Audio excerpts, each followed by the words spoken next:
Hey folks, this is your accountant Mansoor Sohail. I operate out of Toronto, Ontario, and my specializations are taxes for Canada and USA. My today's presentation is for educational purposes only. I will be talking about source rules for deductions.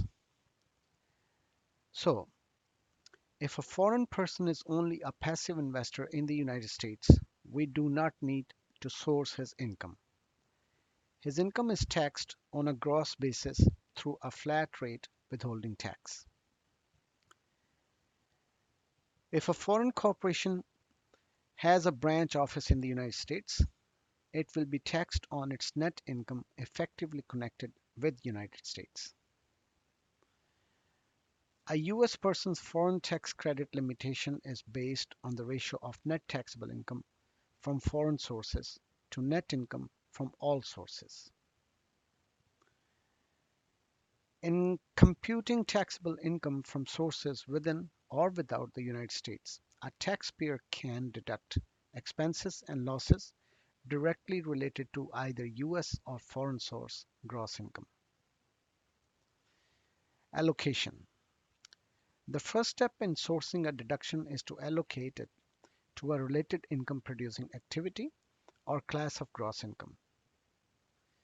Potential classes of gross income include compensation for services, gross income from a business, gains derived from dealing in property, interest, rents, royalties, and dividends.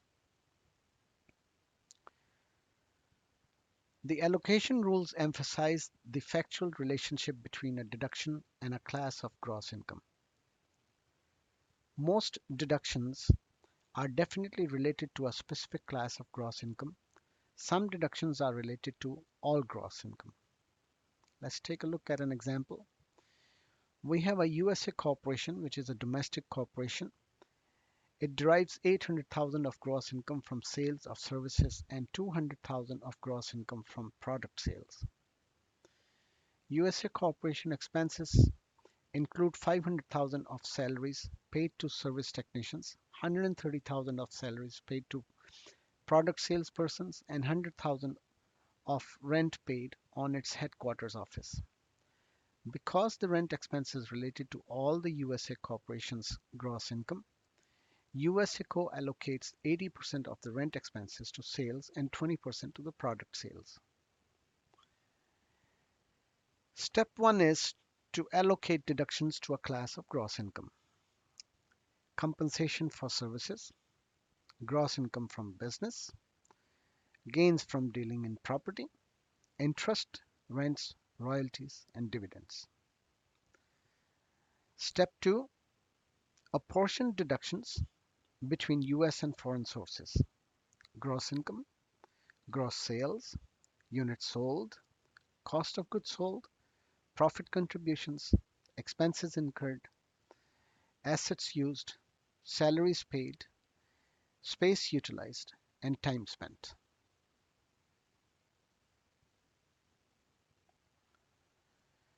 Apportionment. We have to apportion deductions between US source and foreign source income. Potential apportionment bases include gross income, gross receipts of sales, units sold, cost of goods sold, profit contributions, expenses incurred, assets used, salaries paid, space utilized, and time spent. Example. USA Corporation is a domestic corporation that sells its products both in the United States and abroad. During the current year, USA Corporation had 10 million of sales and a gross profit of $5 million and incurred 1 million of selling general and administrative expenses. USACO's $10 million of sales includes 6 million of foreign sales and 4 million of domestic sales. On the other hand, because USACO's domestic sales generally involved higher margin products than its foreign sales, USA Corporation's gross profit of 5 million was split 50-50 between USA and foreign sources.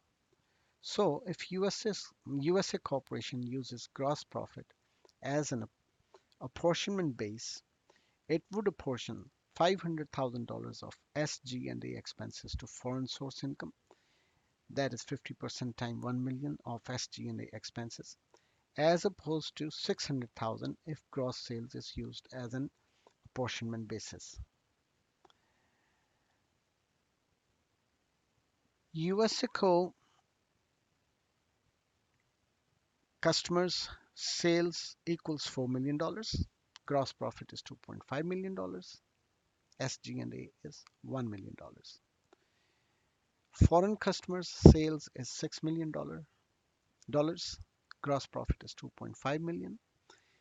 The election of an apportionment base also is impacted by the type of records that the taxpayers maintain. Let's look at an example. The fact in this example are same as in the above example, except that now assume that USACO's SG&A expenses of $1 million consist of the president's salary of $250,000, the sales manager's salary of $100,000, and other SG&A expenses of $250,000. The sales manager's salary of $100,000 and other SG&A expenses of $650,000.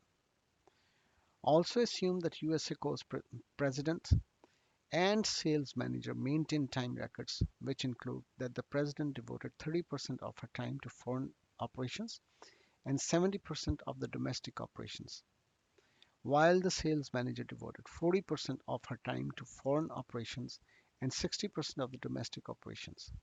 USACO should now apportion the salaries of the president and sales manager on the basis of time spent and apportion the other SG&A expenses on the basis of gross profit.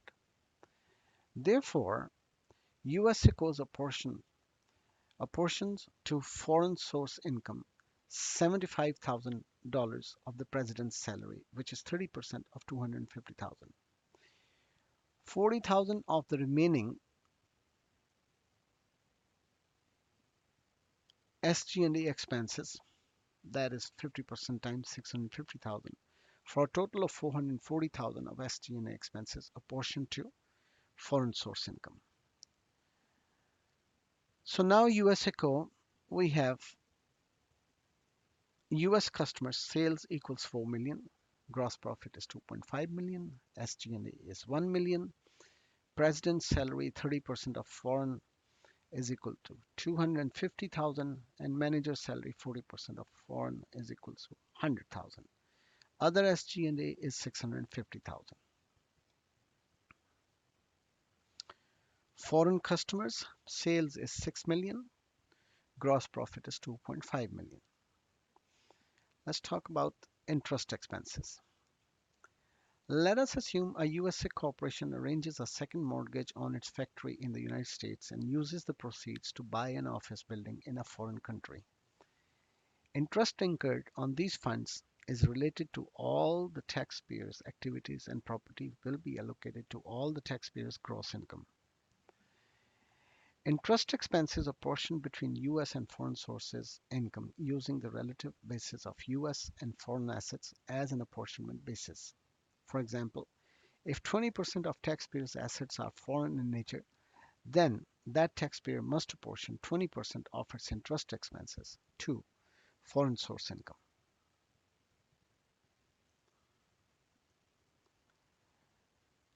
The asset figures for a taxable year are the averages of the adjusted basis at the beginning and at the end of the year. A taxpayer may elect to apportion interest expenses on the basis of the fair market value of its assets. Taxpayers may also elect to use the alternative tax book value method, which allows the taxpayer to depreciate its US assets using the same alternative depreciation system that applies to foreign assets. Research and experimental expenses. The rules for research and experimental expenses provides that the taxpayer must generally apportion the entire amount to the reduction for R&D expenditures imposed by a government, that is legally mandated R&D, to that jurisdiction, that is US or foreign. Deduction for non-legally mandated R&D expenditures are apportioned between US and foreign sources using the sales method. Under the sales method, if more than 50% of R&D activities are performed in a single geographic region or source, US or foreign, 50% of deductions are for non-legally mandated R&D are exclusively apportioned to that source. Members of an affiliated group of US corporation must allocate and apportion R&D deductions as if all the members of the affiliated group were a single corporation. Losses from disposition of stock and other personal property. Losses from the sale or other disposition of stock and other personal property are generally sourced under the same rules that apply to gains from such property that is based on the residence of seller. Other specialized rules. Legal and accounting expenses. Legal and accounting expenses incurred with respect to a specific property or activity are allocated to the gross income produced by that property or activity. On the other hand, the cost of general legal and accounting functions is allocated to all gross income and apportioned on the basis of gross income. State income taxes. State income taxes are allocated to the gross income on which the taxes were imposed and apportioned on the basis of gross income. Net operating losses. A net operating loss deduction allowed under Code Section 172 is allocated and apportioned in the same manner as the deductions, giving rise to the net operating loss deductions. Stewardship expenses attributable to dividends. Expenses associated with stewardship activities are allocated to the class of gross income that includes dividends received from that subsidiary. Standard deductions. The standard deduction is allocated to all the individual taxpayers' gross income and apportioned on the basis of gross income. Certain personal expenses. An individual taxpayer's deductions for real estate taxes on a personal residence, medical expenses, and alimony payments are allocated to all the taxpayers' gross income and apportioned on the basis of gross income. Personal exemption. Personal exemption deductions are not taken into account for purpose of allocating and apportioning deductions. Charitable contributions. Charitable contributions are allocated to all the taxpayers' gross income and apportioned on the basis of gross income. Folks, I have prepared this lecture from Practical Guide to U.S. Taxation of International Transactions, written by Robert J. Massey, Jr. and Michael S. Shadewald, 9th edition, published by Wolters Kluwer, CCH. Thank you for listening.